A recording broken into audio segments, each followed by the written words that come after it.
Those that have experienced psychedelic plant medicines describe profound journeys. They have discovered deeper consciousness and a deeper understanding of our reality. But can science explain what's happening? While researching the effects of psilocybin, a team led by Dr. Robin Carhart-Harris observed the default mode network essentially go offline when the compound was applied, allowing the subjects to step into different realities through their mind. According to an article published by the Imperial College of London, results of their studies have been so promising, the institution launched the world's first formal center for psychedelic research in 2019. They did a lot of research exploring the effect of psychedelics on the default mode network and suggested that maybe this is the neural correlate of the ego, that this is maybe what the ego is. It's just like accumulated experiences forming our personality, structure, understanding of who am I in relationship to everybody else, who am I in relationship to my past, who am I in relationship to my future. Despite advancements in technology, the mysteries and abilities of the human brain continue to confound and inspire us. It is believed that the default mode network is where our sense of self and memories are created, where we construct mental models or simulated realities. But those simulations seem to lock the subjects deeper into the consensus reality rather than create otherworldly realities. Could our default mode network actually be part of an ancient psychic technology? A matrix capable of locking our minds deeper into material reality, blocking access to our spirituality and alternate planes of consciousness.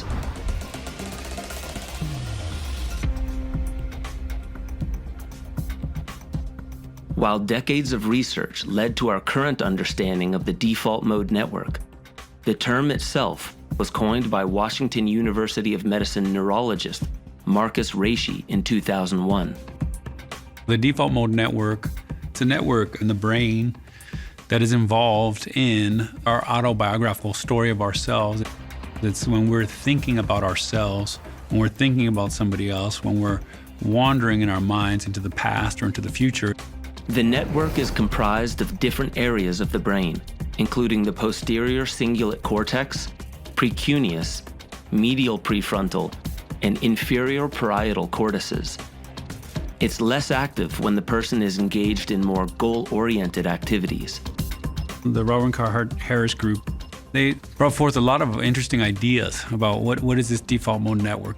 So they were studying the entropy of the brain. How chaotic is the brain's activity at any given time, with the idea that it's the entropy of the universe, that they're ultimately like things are just in such a chaos, and that when people are asleep or in a coma or anesthetized, they saw decreased entropy of the brain activity. And then when they're awake, they see increased entropy. And then when they get into their dream state, more entropy. And then they go into further states, which could be really enlightened states, some people might describe, or even madness, going into full-blown schizophrenic psychosis or mania, where people are just overwhelmed by the chaos that they're exposed to. So then they talked about how the default mode network and its activity was altering that entropy, that it was somehow suppressing the entropy of consciousness down to a level that for the human would be more manageable. Their research also shows us that under normal conditions, when people are simply resting and not focusing on a task, the DMN is not only active, but consuming roughly 80% of the brain's energy. Why does a resting state of consciousness consume so much of our energy? When the default mode network is too active, which for many of us it is, then rather than being in a daydreaming place sometimes, we go to a ruminating place or a high anxiety place. It can lead to disorders like OCD, eating disorders, severe anxiety, intractable depression, a lot of the conditions that we are dealing with in society right now. Recent studies also show that the default mode network activation is correlated with drug craving and withdrawal. So the default mode network is a functional part of the human brain and physiology. It's important for how we function. But sometimes when it's stuck in a rut, let's say, by destabilizing it, we allow for ourselves to come into a higher functioning version of the default mode network, in the sense that, let's say, improvements in mental health as they're measured could be observed. So we're not just trying to go up, up, and away. That's not useful either. The ungrounded optimism, the naivete, that's puts people in danger. That's reckless sometimes. So it needs to be grounded in some way. What is it that is keeping human consciousness locked so firmly in this mental model of reality, this default mode network? So it's a protective mechanism trying to predict scenarios based on our experience. And so that's useful. However, if it's overly active and we suppress consciousness further and further, like they say, then we become, you could say, more narrow-minded. Narrow-mindedness leads to pessimism, just like open-mindedness leads to optimism. What psychedelics can do is they temporarily disable that default mode network. They let you step out of your reference frame temporarily and look at your existential situation kind of at arm's length, kind of, you're not caught up in it. You can look at it from a distance a little more objectively. Psychedelics suppress the default mode network for a period of time. And that allows us to let go of all of those protections that we've placed around these compartmentalized traumas and memories and face them in an honest way, maybe for the first time for some people. We're trying to understand how these substances can help alter default mode network functioning, just like psychotherapy can and other things can. What if reality is not what we think it is? What if one's daily mental state was built to keep us distracted while energy is harvested? And how can psychedelics help us escape this default labyrinth? As we strive to better understand how our brain works and how psychedelics can affect the default mode network, can we look to the wisdom of our ancestors for more clues? Is it possible that they already understood what the default mode matrix was capable of? Archons. In the Gnostic Gospels, these demonic entities suppressed humans' ability to transcend out of the material realm. Some believe that they built a matrix construct into the minds of the human race in order to harvest their psychic energy, like parasites. Could this be related to the default mode network? As a biologist, I kind of see the reference of the Gnostic Gospels to the Archons as kind of like a virus on this planet or in the cosmos. And the way that viruses work is they inject their programming or DNA into the host, which could be a human or an organism. And by a sneaky mechanism, they get the host to replicate more of the virus. This might have been occurring all down the line of our evolution. And these beings probably would understand genetics and engineering, and they could implant something like the default mode network to keep us from being aware of our divine origins and keeping us more focused on the physical level of reality. Because that seems to be the purpose of the default mode network. When I first learned about the idea of a parasitic force affecting human beings, that seemed to me like woo. And I'm skeptical in nature, but not doubtful. But when I started connecting the dots, then I started realizing that what the Gnostics called the Archons and what the Native Americans called Wetiko, Native Hawaiians called Eipe, what Gurdjieff called the evil magician, and in Sufism called Shaitan, same in Kabbalah, what Sri Aurobindo called occult hostile forces, what Carlos Castaneda called the flyers, the predators. So you see there are many different names for it. there seems to be some invisible force that is acting on us and causing us to go through this misguided perception where we use our faculties to create negativity. Hinduism tells us that this is Maya, a state of infatuation with the material world, where we lose the self. We lose the self in the dream and we become the dream. And so why would they do this? Some say, well, they feed off of our suffering. Or some say they are just aside from the spiritual evolutionary ladder, and they just want to feel powerful and have beings to control. Today, mankind struggles with a daily onslaught of media influence, social unrest, and day-to-day stressors that can contribute to a feeling of being locked in that default mode feedback loop. There's less of that free time for people to explore, their lives. Their lives are becoming dominated, not leaving space for doing the things that people do more, I would say, all over the world. In the village, they have a local cuisine, they know about the plants, they play a lot, they have a lot of festivals, they have a lot of music, they have a local dance. What the humans do all over the world. But when you beat it out of them, they stop doing that stuff. Then the culture just becomes what they tell you on TV, on the screen, on the phone. We're gonna everyone's watching this.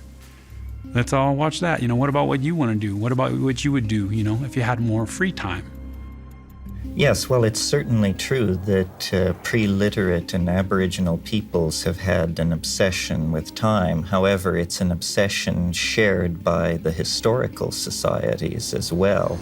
Time seems to be the dimension about which we have the greatest anxiety, perhaps because it's the dimension into which we see with the least clarity. The point we're trying to make here, that I have been involved with over the past few years, is that a revisioning of time would assuage much of what is called modern anxiety, and that we have limited the categories we were willing to entertain in dealing with this problem. Are there ways to regulate the default mode? Researchers have observed meditation and exercise having an effect on the default mode network. Additionally, plant medicines once again offer a possible breakthrough. Robin Carhart-Harris and the people at Imperial College of London, they did a lot of research exploring the effect of psychedelics on the default mode network and suggested that maybe this is the neural correlate of the ego. And it was psilocybin in this case that really altered the functioning of the default mode network. Somehow, decreasing certain parts of the activity in the default mode network decrease possibly this ego, this self-thinking part of ourselves. The default mode network modulates something called predictive coding. And what predictive coding is when we come to any new situation, we're actually not integrating all the details and building the whole situation for ourselves every time. We take a few details and then we fill in the rest based on things that have happened to us before. When we shut down the default mode network for a period of time, we shut down predictive coding. And what that allows us to do is to release these old stories that we keep imposing again and again and again on each new situation that we encounter so that we can build new stories for ourselves. And that's basically how we dream. We become the dream. And consensual reality is no longer accessible. We only realize that it's a dream when we wake up. So this reality seems to be working in the same way. But it's very important to realize that to wake the self up in the dream requires judicious handling, awareness, steadfastness, resilience, going toward the fear that we created in the first place, to not apply the unhealthy attachment, to learn how to snap out of the unhealthy baseline. If humans are locked in this limited perception of reality, unable to wake from the dream, does it make them easier to manipulate and control? Perhaps this is why psychedelics have been demonized and prohibited by the governments, while other harmful and addictive substances are sanctioned. Recent research also shows increased activity in the default mode network is linked with mental disorders like depression, anxiety, and schizophrenia. In some extreme cases, it can lead to severe anxiety, eating disorders, OCD, and many of the mental disorders that we see going on in society right now. In modern times, the Greek myth of Pandora's box has been boiled down to an idiom warning against starting new things that may have unforeseen consequences. In the original story, Epimetheus was gifted a wife from Zeus named Pandora. Along with her comes a sealed vase and explicit instructions not to open it. Curiosity gets the best of Pandora, and she opens it, releasing all of the evil that now plagues the world. One item remains in that container, Elpis. This roughly translates to hope or expectation. Reserving expectation is a shamanic discipline to avoid distraction in a world of illusion, our material reality. One can easily draw parallels from this story to Eve eating the forbidden fruit, leading to her and Adam being exiled from the Garden of Eden. Is it possible that these are both shamanic stories or forbidden psychedelic awakenings? In Bwiti, which is the tradition from equatorial Africa, we talk about this idea of mabondo. So you go into a ceremony praying for mabondo, and mabondo means grace or benediction. We approach the medicine with humility because it's a chance, it's an opportunity, it's a time for great luck. And so the less we have our own ideas projected onto that experience, the more the medicine can do for us.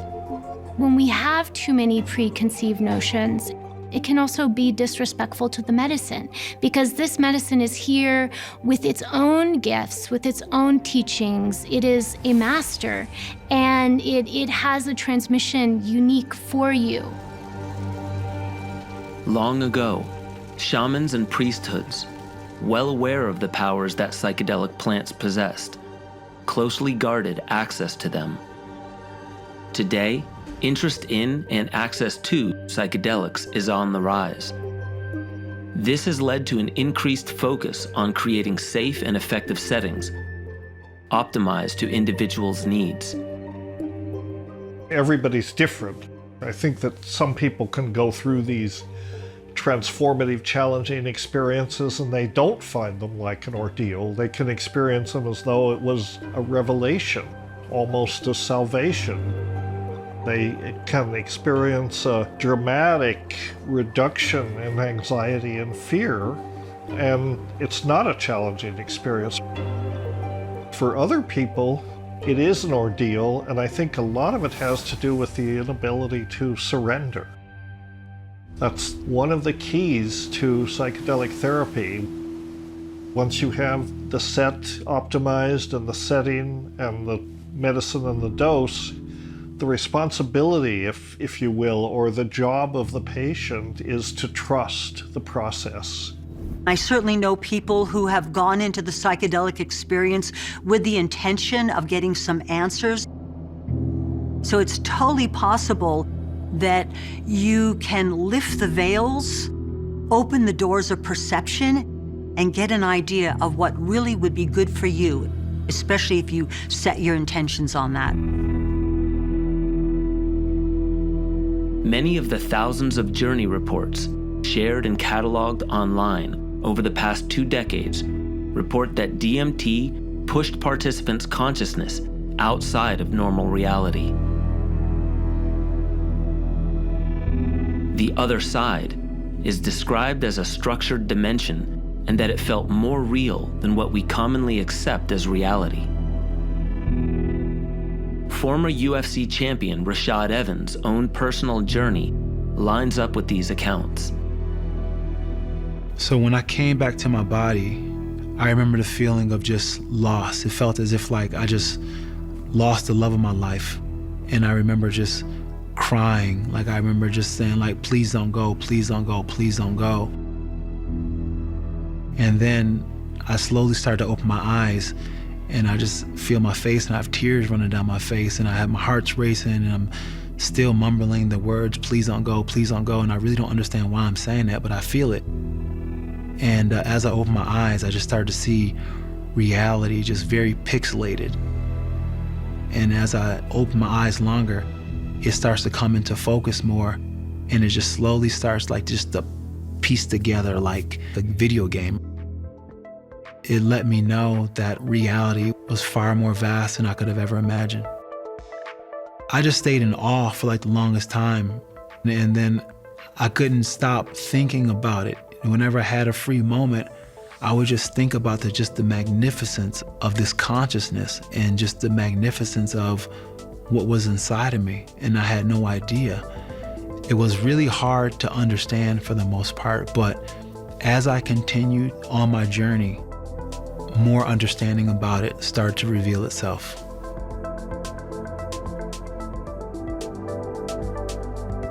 In the ancient myths of lost civilizations, Atlantis and Lemuria, humanity was divided primarily amongst the technologically advanced and spiritually advanced. With technology's growing influence on our lives, more people are seeking to reconnect with their spirituality. Could this pattern be emerging again? Today, mankind has come to rely on internet technology for just about everything. It's how we learn, entertain ourselves, and communicate. But all of this convenience and interconnectedness may come at a cost.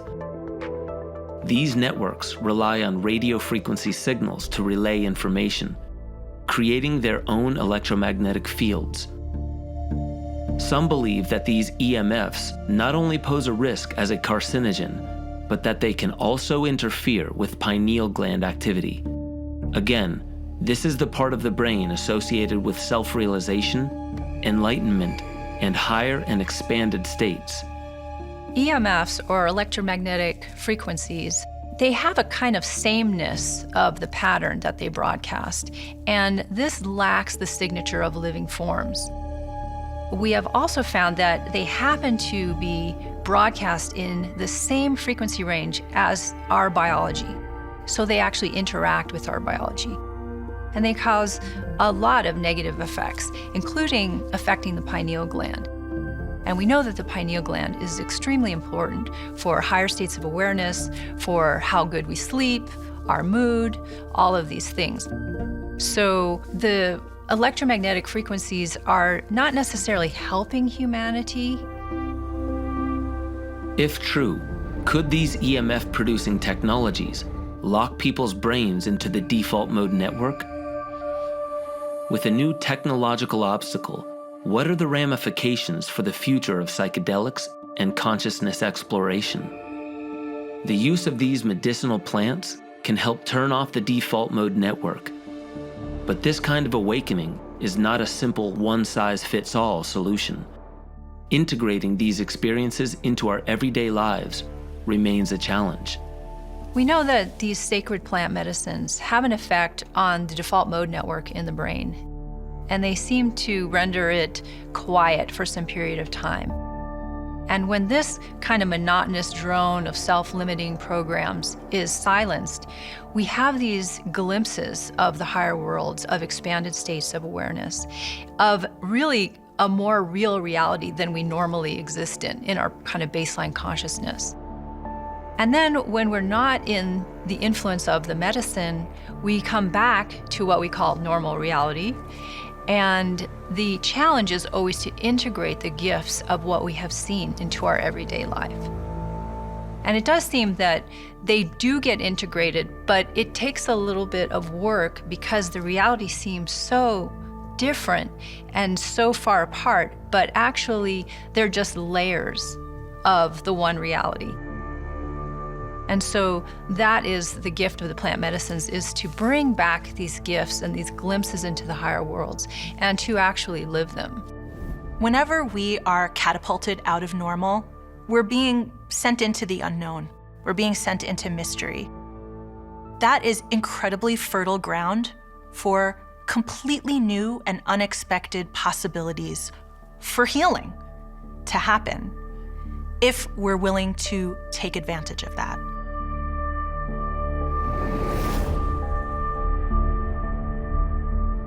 If the archons of the Gnostic Gospels are truly harvesting human energy, using the default mode network to keep us blaming the simulation, could this unique class of the plant kingdom be here to serve as the key to escape this matrix before it's too late?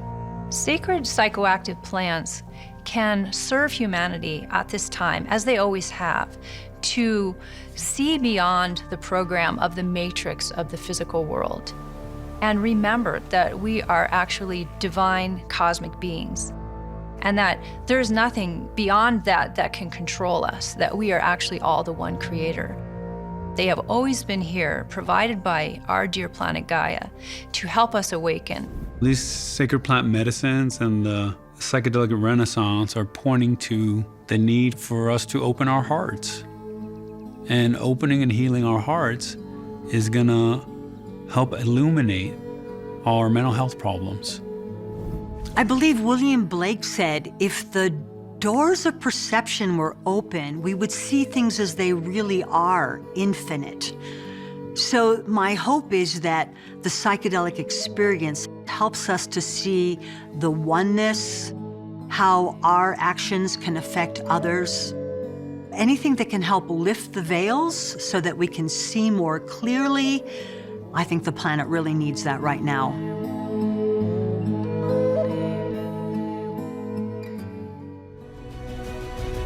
Up next, join us on an auditory exploration, incredible healing synergy between psychedelics and frequency.